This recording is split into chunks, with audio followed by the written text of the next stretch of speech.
You know that little voice in your head that whispers, "This is probably a bad idea"? The 10 people you're about to meet didn't have that voice. Or if they did, they told it to shut up. Consider this a public service announcement, sponsored by the laws of physics. Don't become a PSA. 1. The annual Running of the Bulls in Pamplona, Spain, is a world-famous festival of courage, chaos, and questionable life choices.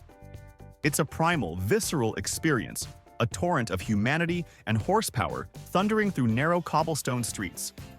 Our protagonist, a tourist from Spain named Javier, was there to soak in the electrifying atmosphere.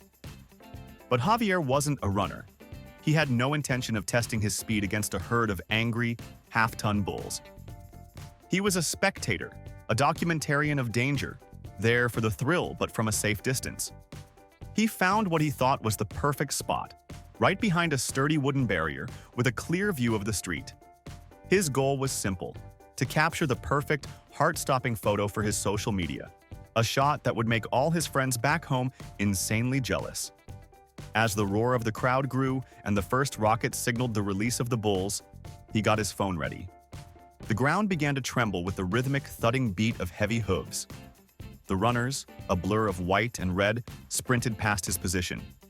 And then came the bulls, magnificent, terrifying creatures of pure muscle and momentum. They were closer than he expected, bigger, faster. The sheer force of them was breathtaking. In that moment, obsessed with framing the perfect shot, Javier made a critical error. He leaned out over the barrier, extending his arm to get an unobstructed close-up view of a bull's horns as it thundered past. His entire focus narrowed to the tiny screen in his hand, tweaking the zoom, waiting for that perfect viral moment. He was no longer in Pamplona. He was in his phone's camera app. He failed to notice that one of the bulls, separated slightly from the main pack, was running much closer to his side of the street. He was so preoccupied with the digital image of danger that he completely lost track of the real, physical danger just inches away. The bull, a massive, charging beast, didn't swerve. It didn't have time. It saw a sudden, unexpected obstacle protruding into its path. The impact was brutally swift. Javier never even got the photo. The phone flew from his hand as he was hooked by a horn and thrown back into the crowd. He had come to the festival as a spectator, safely removed from the participants' gamble. But in his desperate quest for the perfect picture of the risk, he had accidentally made himself part of the action in the most tragic way possible. He paid the ultimate price for a front-row seat, a grim lesson that sometimes the most dangerous place to be is not in the arena, but leaning just a little too far into it. 2. The sport of volcano boarding is already a niche activity for those who find snowboarding down a snowy mountain a bit too pedestrian. It involves hiking up the treacherous, ash-covered slope of an active volcano, specifically Cerro Negro in Nicaragua, and then surfing back down on a specially designed wooden toboggan at speeds up to 60 miles per hour. It's inherently dangerous, a flirtation with gravity on a surface of loose, black grit. For a tourist we'll call Dylan, this flirtation wasn't intimate enough. He saw the standard-issue wooden boards and scoffed. They were functional, but they lacked flair, they lacked comedic genius. Dylan was there for the story, for the viral video that would make him a legend. He had brought his own equipment, a secret weapon he had packed in his luggage. While the other tourists strapped on their helmets and grabbed their wooden boards, Dylan proudly unfurled and inflated a massive, bright pink inflatable beach flamingo. The absurdity was the point. The crowd laughed. Even the guides shook their heads with bemused smiles. In Dylan's mind, he was about to create comedy gold. He positioned the giant, ridiculous bird at the lip of the volcanic crater and sat astride it, ready for his grand descent. The problem, which any child with a basic understanding of friction and steering could have pointed out, was that a large, rounded, inflatable object offers zero directional control on a steep, loose surface. The wooden boards had rudimentary fins and a shape designed for some semblance of steering. The flamingo was designed to float aimlessly in a swimming pool. He pushed off, and for the first 50 feet, it was hilarious. He wobbled down the slope, a pink beacon of stupidity against the black ash. But he was picking up speed. a lot of speed. He quickly realized he was no longer a rider. He was cargo. The flamingo began to drift, pulled by gravity and the contours of the slope, veering away from the worn, relatively smooth path used by the other boarders. He was headed straight for a field of jagged volcanic rock. He tried to lean, to drag his feet, but it was useless. The flamingo, now moving at an incredible speed, slammed into the first sharp rock. The result was not a slow hiss, but a catastrophic explosive puncture. The flamingo instantly ruptured, and Dylan was violently ejected. His glorious, comedic ride transformed into a brutal, uncontrolled tumble down several hundred feet of what was essentially nature's sharpest sandpaper. He had wanted to make an extreme sport even more extreme, to add a layer of unforgettable absurdity. In that, he tragically succeeded, proving that while it's one thing to dance on the edge of sanity, it's another thing entirely to try and do it while riding a children's pool toy. 3. In a quiet Russian village, a man named Dmitry was doing some spring digging in his garden, preparing the soil for his vegetables. His shovel hit something hard, something metallic. Curious, he dug around it, and his heart probably skipped a beat when he unearthed the object. A rusted but otherwise intact artillery shell, likely a relic left over from World War II. It was a piece of deadly history, slumbering just beneath his potato patch. The correct and sane course of action would be to immediately and carefully back away, evacuate his family and call the police or the bomb squad. His wife and son, who had come out to see what he'd found, frantically pleaded with him to do just that. They begged him to leave it alone, to let the professionals handle it. But Dmitry was a proud, stubborn man who had an unshakable faith in his own capabilities he had apparently acquired from watching action movies. He brushed off his family's frantic warnings with a confident wave of his hand. "Relax," he declared with the unearned authority of a Hollywood hero. "I saw how to do this in a movie. It's all about being careful." Ignoring their horrified protests, he carefully picked up the 100-pound explosive and carried it, with the delicacy of a man holding a newborn baby, to his small cluttered garden shed. This shed was now his workshop, his bomb disposal lab. His chosen tools for this incredibly delicate operation? A heavy claw hammer and a rusty flathead screwdriver. He set the bomb on his workbench and got to work, picturing himself as the cool, unflappable hero, sweat beading on his brow as he performs a feat of impossible nerve. He probably saw a tense scene in his mind. Dramatic music swelling, close-ups on his steady hands, the final, satisfying click of a disarmed device. He failed to appreciate that movie bombs are props, filled with wires and blinking lights designed to look complicated for the camera. Real, decades-old explosives are dangerously unstable, filled with chemical compounds that have been degrading for over 70 years, making them more, not less, likely to detonate from a sudden shock. The exact sequence of events in that shed is unknown, but it likely involved a confident tap in the wrong place with the wrong tool. The result, however, was not cinematic. There was no tense countdown, no choice between a red and a blue wire. There was only a single, catastrophic explosion that vaporized the shed and everything in it, proving in the most definitive way possible that a screwdriver and a movie ticket are not a suitable substitute for an actual bomb disposal expert. 4.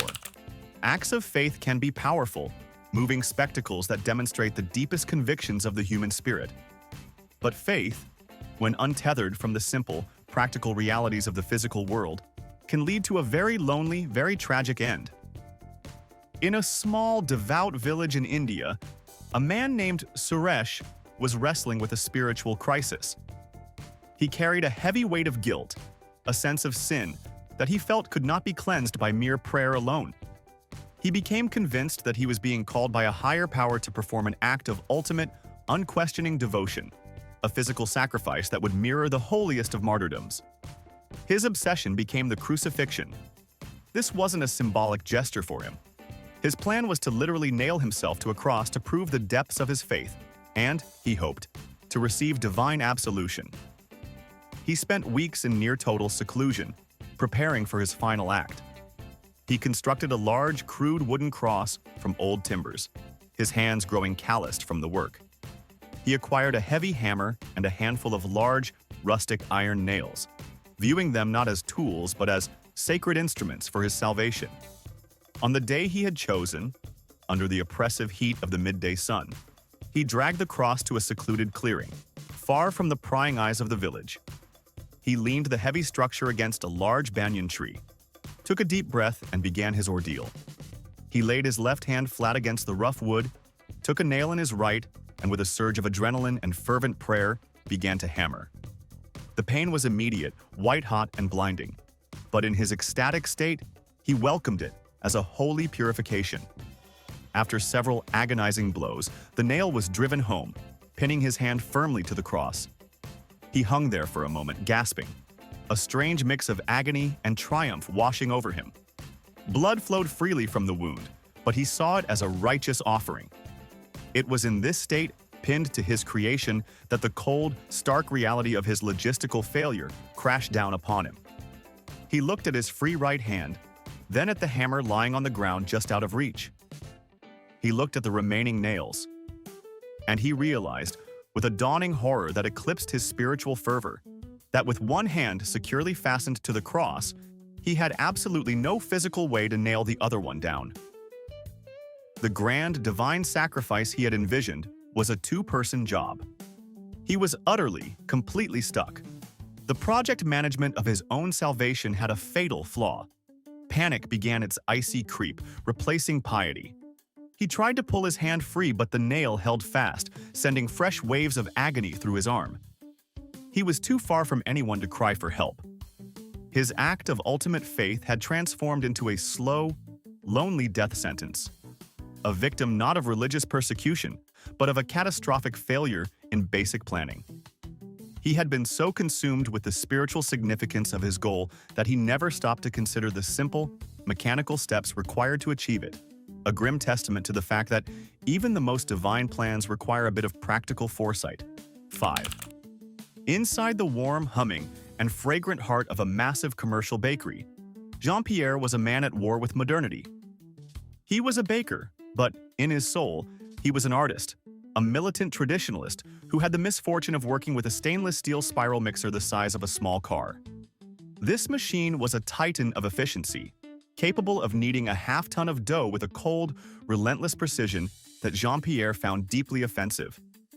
He would often complain to anyone who would listen that the mixer lacked soul, that its process was an insult to the sacred, hands-on art of bread making. He truly believed that the secret to the perfect loaf, the pain to perfection, lay in a final, crucial human touch. He had developed a secret, almost mystical folding technique that, he claimed, had to be performed at a specific moment in the mixing cycle to properly align the gluten strands. To accomplish this, he had a ritual that was as dangerous as it was forbidden. While the giant mixer was in full motion, its massive spiral hook churning through a mountain of sticky dough, Jean-Pierre would climb onto the wide, flour-dusted rim of the vat. Balancing like a tightrope walker, he would peer into the swirling vortex below, waiting for the perfect moment. Then, with the focused intensity of a surgeon, he would lean far over and plunge his arms into the moving dough to perform his sacred fold. His manager had screamed at him, his co-workers had pleaded with him. But Jean-Pierre saw himself as the last guardian of true baking, and he would not compromise his art for the sake of mere safety protocols. On one particularly busy morning, he began his ritual.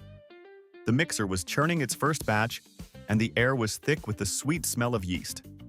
He scaled the machine, his worn leather shoes finding their usual spots on the steel rim. But a small, unseen patch of oil from the machine's gears had seeped out, hidden under a fine dusting of flour, creating a treacherous, invisible slick. As Jean-Pierre leaned in, preparing to bestow his human touch upon the dough, his footing gave way. It wasn't a dramatic slip, just a quiet betrayal by the ground beneath him. He flailed for a moment, a silent ballet of panic, before toppling headfirst into the vat. The giant mixer, with the torquey to stop a truck, did not register the new ingredient.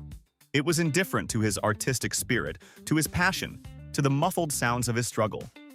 It continued its programmed cycle, and the spiral hook, a chrome arm of immense power, did not distinguish between dough and devotee. The machine was eventually shut down, but Jean-Pierre's quest for perfection had met its end. He had wanted to add his soul to the bread. Instead, the machine kneaded his entire being into the batch, a grotesque and final proof that when art and industry collide, the machine usually wins. 6. There's a special kind of thrill that comes with the purchase of a new powerful tool, a feeling of raw potential humming in your hands. Dave had just brought home his new baby, a gleaming 20-inch, 50cc gas-powered chainsaw. It was a beast, and he was in love. He unboxed it with a reverence usually reserved for sacred artifacts, admiring its aggressive teeth and powerful engine. He filled it with fuel, the sharp smell of the two-stroke mixture a perfume of imminent destruction. He was overcome with a primal, irresistible urge to test it, to hear its roar and feel its bite. Standing in his front yard, the chainsaw idling with a menacing growl, he scanned his property for a worthy first sacrifice. There were no logs to split, no fallen trees to clear. His gaze landed on the thick 4x4 wooden support post of his own front porch. It seemed perfect. It was solid, it was right there, and in the back of his mind, he figured he'd have to replace it someday anyway. The concept of load-bearing was a vague, abstract idea that seemed far less important than the immediate, visceral need to cut something. He failed to consider that this single piece of wood was the primary thing preventing his entire porch roof from rejoining the earth. His wife's voice may have echoed in his head. Did you even read the manual? But manuals, he thought, were for the timid. The universal language of pull cord, make noise, was all the instruction he needed. With a wide, manly stance that he'd probably seen in a movie, he squeezed the throttle. The engine screamed to life, and he plunged the roaring blade into the heart of the porch post. The machine was magnificent. It tore through the wood with incredible ease, spitting out a torrent of sawdust. Dave was in his element, a master of his domain, a suburban lumberjack taming his concrete wilderness. In less than a minute, the cut was complete. He pulled the saw back and shut it off, a proud grin on his face as he admired the clean, perfect cut. For a glorious, physics-defying half-second, the severed post remained standing, a wooden soldier saluting its executioner. Then, the silence was broken by a deep, groaning crack from above. The porch roof, suddenly deprived of its essential support, surrendered to gravity. The entire structure, shingles, rafters, and siding, came crashing down in a chaotic, crushing heap, burying Dave in the wreckage of his own creation. He had set out to test the power of his new tool, and in that, he was spectacularly successful. He also provided a fatal, hands-on demonstration of basic structural engineering, turning his first triumphant test cut into his final, catastrophic act of home improvement. 7. The modern office is a carefully curated ecosystem of beige carpets, fluorescent lighting, and the low, monotonous hum of productivity. For a German office worker named Klaus, it was also a place of crushing boredom. His days were a repeating loop of spreadsheets, emails, and the soul-destroying sound of the copy machine. One afternoon, while tasked with the mind-numbing job of spring cleaning the supply closet, he stumbled upon a can of compressed air. It was one of those cans used for cleaning keyboards, its label covered in more warning pictograms than a shipment of hazardous waste. Klaus, in a moment of profound, soul-crushing ennui, saw not a cleaning tool, but an opportunity for a brief, thrilling moment of chaos. His target was the office's industrial paper shredder, a hulking beast of a machine that could turn phone books into confetti.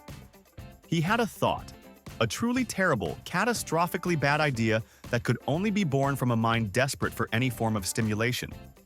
He wondered, what would happen if I put this can in the shredder? A sane person would dismiss this thought immediately. But Klaus was not operating from a place of sanity. He was operating from a place of extreme occupational boredom. He decided to find out. He switched on the shredder, its powerful gears beginning to spin with a menacing growl. He looked at the can of compressed air, a highly pressurized container filled with flammable propellant, and then at the powerful crushing mechanism designed to destroy solid objects. Ignoring every instinct for self-preservation, he tossed the can into the shredder's feed slot. The machine didn't hesitate. The powerful steel teeth grabbed the thin aluminum can and instantly punctured it. The result was not the amusing pop and hiss that Klaus might have imagined. It was a violent, instantaneous and catastrophic explosion. The compressed, flammable gas ignited as the can was torn apart, and the industrial shredder, a machine made of heavy, solid steel, transformed into a shrapnel grenade. The force of the blast tore the machine's housing apart, sending jagged pieces of metal flying in every direction at bullet-like speeds. Klaus, standing directly in front of his experiment, bore the full brunt of the explosion. His mundane office, a place he considered a prison of boredom, had, for a fraction of a second, become a war zone. And he was its only casualty. His co-workers came running to the sound of the explosion, finding a scene of carnage and destruction that was completely incongruous with their quiet, orderly workplace. Klaus's quest to cure his boredom had succeeded in the most permanent way imaginable, a grim reminder that even the most soul-crushing office job is still preferable to being on the receiving end of a DIY fragmentation bomb. 8. The allure of buried treasure is a powerful force, a siren song that has called to adventurers for centuries. For a man named Arthur, an amateur treasure hunter with a brand new metal detector, this call was deafening. He spent his weekends combing the beaches of England, which were famous for ancient shipwrecks, dreaming of gold doubloons and lost pirate chests. One blustery Saturday, his dream seemed to come true. His metal detector let out a loud, promising squeal over a patch of wet sand. His heart hammered in his chest. This was it. This was the big one. He began to dig frantically with his small shovel, his excitement growing with every scoop of sand. A few feet down, he hit something hard and metallic. He carefully brushed the sand away to reveal a heavily corroded, cylindrical object, about the size of a small keg. It was covered in barnacles and rust, a clear sign of its long submersion in the sea. In Arthur's treasure-addled mind, there was only one possible explanation. It was a lockbox, a treasure chest from an old galleon filled with unimaginable riches. He was overcome with a feverish excitement. He tried to pry it open, but the corrosion had sealed it shut. He needed more force. He looked around and found a large, heavy rock, the perfect tool for his delicate archaeological work. Ignoring the small, nagging voice in the back of his head that suggested caution, he raised the rock high above his head. He was about to smash his way to fortune. What Arthur failed to recognize, due to his blinding optimism and a complete lack of military ordnance knowledge, was that the object he had unearthed was not a treasure chest. It was a naval anti-personnel mine from World War II, a deadly remnant of a long-forgotten conflict, its trigger mechanism still dangerously intact after decades of silent waiting beneath the waves. The lockbox was, in fact, a pressure-sensitive explosive device designed to detonate on impact. As Arthur brought the heavy rock down with a triumphant grunt, he provided the exact type of blunt force trauma the mine had been patiently waiting for since the 1940s. The resulting explosion was massive, a deafening roar that echoed for miles down the coastline. Arthur didn't find the gold and jewels he was dreaming of. Instead, he found a sudden, violent, and very permanent end to his treasure-hunting career. In his eagerness to uncover the secrets of the past, he had become a part of its destructive legacy, a final, tragic victim of a war that had ended long before he was born. 9. There are certain fundamental rules of household safety that are so well known, they've become cliches. Don't run with scissors. Look both ways before crossing the street. And, perhaps most famously in the kitchen, never ever throw water on a grease fire. For a man named Frank, this last rule was apparently not part of his general knowledge. One evening, Frank was in his kitchen, deep-frying some chicken for dinner. He got distracted by a phone call, and in the few minutes he was turned away, the oil in the pan overheated and ignited. He turned back to see a terrifying column of flames shooting up from his stove, threatening to set his cabinets on fire. Panic took over.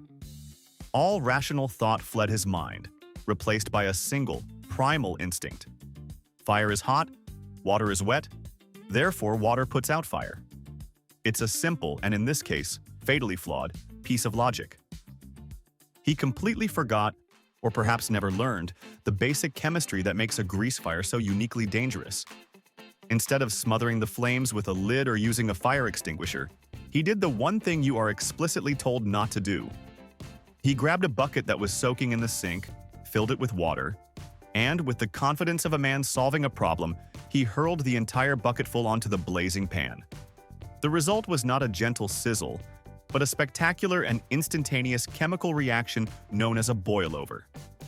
The water, being denser than the oil, sank to the bottom of the hot pan and instantly vaporized into steam.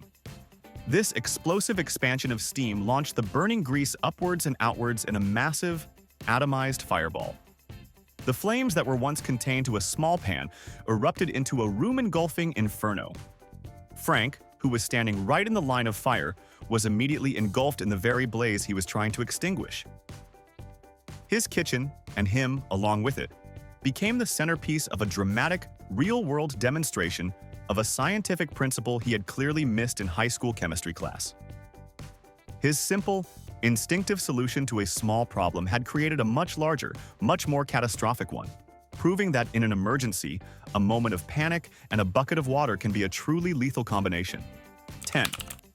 Turning 50 is a major milestone, a moment for reflection, for celebrating a life well lived, and for some a moment to do something wild and daring to prove that age is just a number.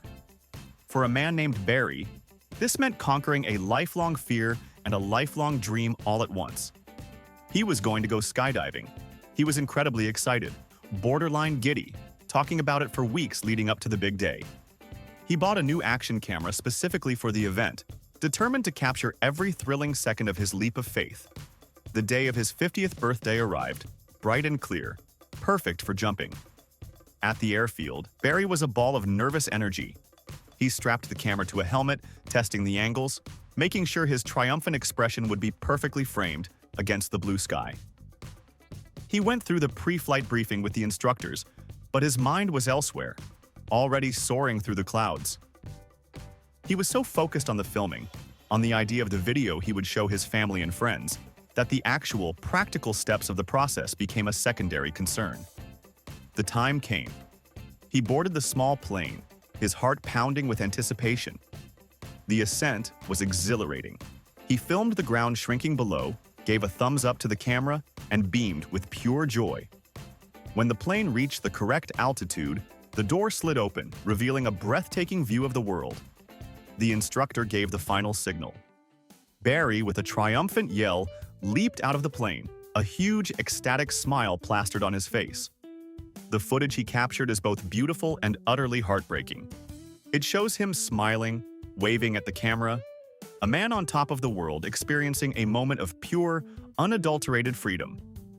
He is falling through the sky, a tiny, happy speck.